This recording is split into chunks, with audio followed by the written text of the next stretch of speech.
Evite gritar nas redes sociais, mesmo que seu anúncio seja de filme de terror.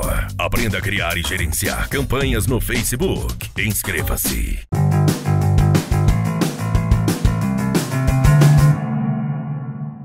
Estamos aqui com Leonardo Cordeiro, que é o presidente da CAPEI, que é a Comissão de Análise de Projetos Esportivos Incentivados. Boa noite. Boa noite, Jorge. Tudo bom? Boa noite, telespectadores. Leonardo, eu queria saber como funciona o projeto incentivado. O projeto incentivado, assim, em primeiro lugar, ele é mais uma ferramenta, né, um mecanismo, né, de incentivo ao esporte, né, o esporte e o lazer como um todo.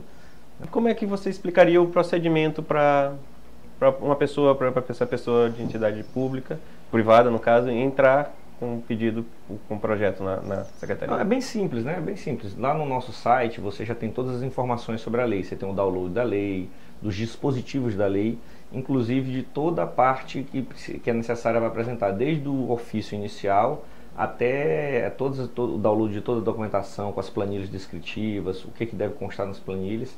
E aí ele precisa elaborar o projeto, porque cada projeto é específico, né? Por exemplo, você tem projetos na área do alto rendimento, projetos na área do desporto comunitário, do lazer, do desporto educacional e também na área de construção e reforma de equipamentos esportivos. Então, são essas três categorias: construção e reforma de equipamentos esportivos, eventos esportivos, né? Que são propriamente os eventos, e projetos sociais, que aí nos projetos sociais incorporam crianças, jovens, adultos e idosos, né? Para caracterizar como projeto social e, logicamente, a duração dele, né? E muita gente pergunta sobre o futebol profissional. O que pode, o que não pode no futebol profissional em um projeto incentivado? Pode, em tese pode tudo, porque o time é um ente privado, né? O time é um ente privado. O que acontece é que no futebol brasileiro, muitos times têm problemas com as certidões, quer sejam por questões trabalhistas, ações já antigas na justiça e dívidas também junto à União. Recentemente, né, foi inclusive aprovada agora a MP do futebol, que faz a renegociação, repactuação com a União dessa dívida dos clubes. Então, o que ocorre geralmente é que os clubes têm dificuldade de acessar essas linhas de crédito pública por conta disso, né?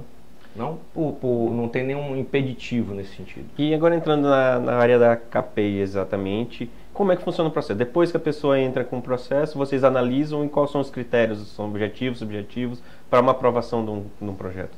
Tem critérios objetivos e critérios subjetivos também, mas muito mais objetivos, né? Porque na CAPEI o que acontece? Ao processo inicial, a instrução, chega a solicitação para o secretário encaminha para a minha pessoa, na figura de presidente, eu encaminho para o que a gente chama da comissão, que são os pareceristas, que são professores, tem ex-atletas que compõem a comissão, presidente de federação. Quantas pessoas estão na comissão? São 4 na comissão. 4, comigo 5. 5 pessoas que compõem a comissão. Então, cada uma dessas pessoas é um parecerista. Depois de feito a análise, verificada se eles não têm nenhum problema com prestação de conta, com projetos anteriores com a secretaria, nós encaminhamos para a auditoria. A auditoria vai fazer toda a checagem da parte documental, do que é exigido legalmente, se ele cumpre todo esse rito legal. Se ele cumpre todo esse rito legal, nós vamos fazer uma análise de conteúdo, de mérito, né? Ou seja, se ele está inscrito para projeto social, ele precisa atender alguns requisitos, né? Para projeto social, por exemplo, ele precisa ter a participação de crianças, né, de idosos e adolescentes. Ele tem que ter um tempo de execução mínimo, por exemplo. Ele não pode ser um projeto que se diz projeto social e acontecer em um dia, 2 dias, uma semana, né? Ele precisa ter uma perenidade. E aí entra também, lógico, em aspectos mais subjetivos, de análise do parecerista. Por exemplo, quantas pessoas são atendidas no projeto, né? Você não pode ter um projeto, por exemplo, que tem um custo aí estimado de, sei lá, 300 mil reais e atenda 10 pessoas especificamente, um projeto social, a não ser que ele seja um projeto de alto rendimento para formação de atletas. Então, você tem que diferenciar o tipo de categoria de projeto que está sendo analisado. Aí, nesse caso, o parecerista dá o seu parecer, né? No caso... Dá o seu parecer, mas tudo dentro do que a lei estabelece, né? Do que a lei estabelece. Agora, logicamente que ele tem uma margem para análise bem menos subjetiva, mas mais pautada na objetividade do que a lei estabelece, dos critérios. Digamos que eu faço um projeto que tem duração de 5 meses, meu projeto certo. em si. E eu quero captar, eu comecei e ganhei o certificado hoje. Certo. Eu tenho 1 ano e meu projeto começaria em dezembro agora, certo. 2015. Se eu não conseguir, eu posso botar meu projeto para dezembro de 2016. Ajeitar o cronograma. Você tem posso direito, adequar o cronograma. Sim, e você tem direito à renovação do projeto. uma vez por mais um ano. Porque tem projetos que são projetos de continuidade. Por exemplo, você tem um projeto social, eu vou te dar um exemplo aqui, nós temos um projeto social que nós apoiamos através da lei de incentivo, que já apoiava anteriormente, chama-se Fórum Social do Jaracati. Atende crianças, jovens e adolescentes, bem aqui na região do Jaracati. Ele é um projeto de continuidade, ou seja, todo ano a ideia dele é renovar. Então tem esse projeto de continuidade, e aí quando você tem 30 dias antes de finalizar o prazo, você entra para revalidar, e revalida por mais um ano. Ou se não, no caso de projeto de continuidade, que aí você tem uma situação especial em que a pessoa precisa todo ano estar renovando. No caso do Sampaio e do Maranhão Basquete. Qual dos dois realmente tem um projeto hoje incentivado em andamento? Nenhum dos dois? Como é que está? Os dois têm certificado.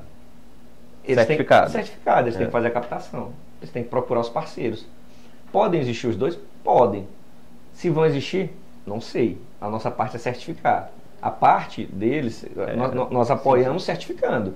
Agora, a parte tanto do Maranhão Basquete quanto do Sampaio Basquete é procurar os seus parceiros para executar o seu projeto, entendeu? Não existe conflito de interesse por causa do governo ter dois porque o time times, não é do governo, né? O time não é do governo. Apesar que a gente incentiva o esporte como um todo, né? Mas os times não são do governo. Quizá seria interessante ter os dois times fortes na liga, seria. Temos condição? Aí precisa ver, né? Precisa ver isso aí precisa ver o apoiamento com as empresas, etc e tal. E já ainda nessa área desse parceiro, e o Maranhão Vôlei, como é que tá? O Maranhão Vôlei foi rebaixado, né? Foi para a Série B, na verdade. Então acabou perdendo o interesse da própria empresa que apoiava, né? Porque perdeu o aspecto de estar numa liga que tem uma ampla divulgação. Porque muitas vezes também as empresas apoiam projetos sociais, projetos comunitários, projetos de lazer. Mas apoiam também tem projetos que têm a ver com a divulgação da sua marca, não é isso? Com a sua atuação em determinado segmento, então tem essa visão mais de marketing mesmo, ou seja, apoiar projetos de alto rendimento, isso é normal, não tem problema nenhum. Então perdeu o interesse por conta disso, né? Foi rebaixado. Não está na liga A, né, do vôlei. Caiu para a Superliga, no caso. Caiu para a segunda divisão. Então aqui conversamos com o Leonardo sobre esclarecer um pouco sobre a lei do incentivo, sobre a função da CAPEI, os projetos incentivados ao esporte. Muito obrigado, muito obrigado. Eu que agradeço, obrigado. Se quiser dar uma mensagem aí. Não, só quero agradecer, na verdade, o espaço, assim, um espaço muito qualificado, agradecer o convite, né? E parabenizar todos os telespectadores e leitores aí do Imparcial. Obrigado.